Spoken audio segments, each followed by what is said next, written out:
تو یہ اللہ تبارک و تعالیٰ فرما رہے ہیں کہ پوری کی پوری انسانیت جو ہے وہ خسارے میں ہے، مگر سوائے ان لوگوں کے جو کہ ایمان لے کے آئے۔ تو اس نعمت کی ہم نے قدر کرنی ہے۔ پھر ایمان کے بعد صرف ایمان نہیں، اس کے ساتھ نیک اعمال بھی، وعاملوا الصالحات۔ اگر ہم چاہتے ہیں کہ ایمان کا صحیح پل ہمیں ملے، صحیح پل ہمیں ملے، تو اس کا صحیح پل حاصل کرنے کے لیے ہمیں نیک اعمال کرنے ہوں گے۔ جو بعض دفعہ ہمارے ذہن میں یہ بات آ جاتی ہے، شیطان کی طرف سے ہمیں یہ دھوکہ آ جاتا ہے کہ ہم نے کلمہ پڑھا ہوا ہے جنت میں چلے جائیں گے۔ یہ صحیح بات ہے، حدیث میں آئی ہوئی ہے کہ جو کلمہ پڑھے گا وہ جنت میں جائے گا، لیکن اگر ہم نے نیک اعمال نہیں کیے، ایمان کے تقاضے پورے نہیں کیے، تو ہم نے دوزخ میں پہلے جانا ہے۔ پھر فیصلہ اللہ نے کرنا ہے، لیکن جو قانون ہے، جو سنت ہے، وہ یہ ہے کہ جو گناہگار ہوں گے وہ پہلے دوزخ میں جائیں گے، وہاں ان کی صفائی ہوگی، اس کے بعد وہ جنت میں جائیں گے۔ تو سمجھداری کا تقاضا یہ ہے کہ جب ہم ایمان لے آئے تو اس کا پھر ہم صحیح پل حاصل کریں۔ ہم کیوں دوزخ میں جائیں؟ ہم جنت میں سیدھا جانے کی کوشش کریں، ہم جنت میں سیدھا جانے کی کوشش کریں۔ اگر ہم چاہتے ہیں کہ جنت میں سیدھا جائیں تو اس کا طریقہ یہ ہے کہ ایمان لانے کے بعد اس کے پھر تقاضے بھی پورے کریں، اس کے پھر تقاضے بھی پورے کریں، نیک اعمال بھی کریں۔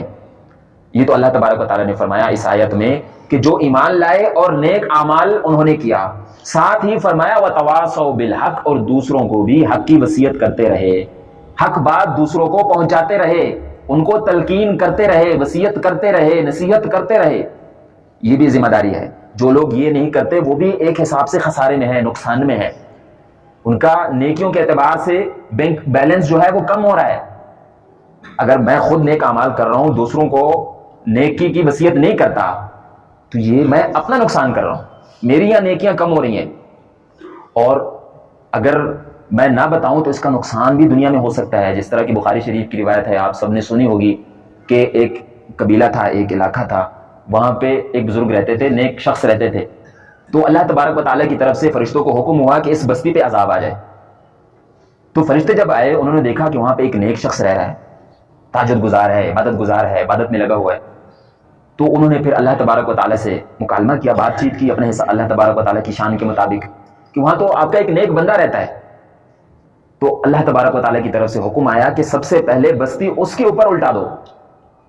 کیوں؟ لِأَنَّهُ لَمْ يَتَمَعَّرْ فِيهَا قَطُّ، کہ اس کے سامنے میری نافرمانی ہوتی تھی لیکن اس کے ماتھے پہ بل بھی نہیں آتا تھا، ناگوار اس کو نہیں گزرتا تھا۔ تو یہ چیز ایمان کا جو تقاضا ہے، کامل ایمان کا، وہ یہ ہے کہ نیک اعمال خود تو کرنے ہیں، لیکن اگر ہمارے سامنے کوئی اللہ کی نافرمانی ہو رہی ہو تو وہ ہمیں ناگوار گزرے۔ اگر ہمارے بس میں ہو تو ہم اس کو ہاتھ سے روکیں۔ اگر میرا بیٹا ہے، گھر والے ہیں، وہ غلط کام کر رہے ہیں، نافرمانی کر رہے ہیں، تو میں اس کو روکوں۔ اگر ہاتھ سے نہیں روک سکتا تو کم از کم زبان سے روکوں، ان کو بتاؤں کہ یہ غلط کام ہے، آپ غلط راستے پہ جا رہے ہیں۔ یہ ذمہ داری ہے۔ آپ صلی اللہ علیہ وسلم چونکہ آخری نبی ہیں، ان کے بعد نبوت نہیں آنی، سلسلہ ختم ہو گیا ہے، تو یہ ذمہ داری اب ہماری ہے کہ ایمان لانے کے بعد ہم نے خود بھی نیک اعمال کرنے ہیں، اور معاشرے میں بھی اگر غلط کام ہو رہے ہیں تو اس کی بھی اصلاح ہم نے کرنی ہے۔ کیونکہ اگر ہم دوسروں کو نہیں بتائیں گے، خود نیک اعمال پہ رہیں گے، تو ہماری جو نئی نسل آنے والی ہے وہ خراب ہو جائے گی۔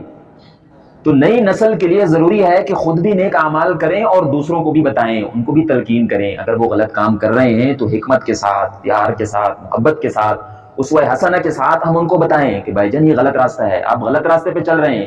اللہ تبارک و تعالیٰ نے زندگی ہمیں ایک خاص مقصد کے لیے دی ہے۔ اللہ ہم سے چاہتے ہیں کہ ہم ان کا بندہ بن کر زندگی گزاریں۔ ہم جو زندگی گزار رہے ہیں وہ بندگی والی نہیں ہے،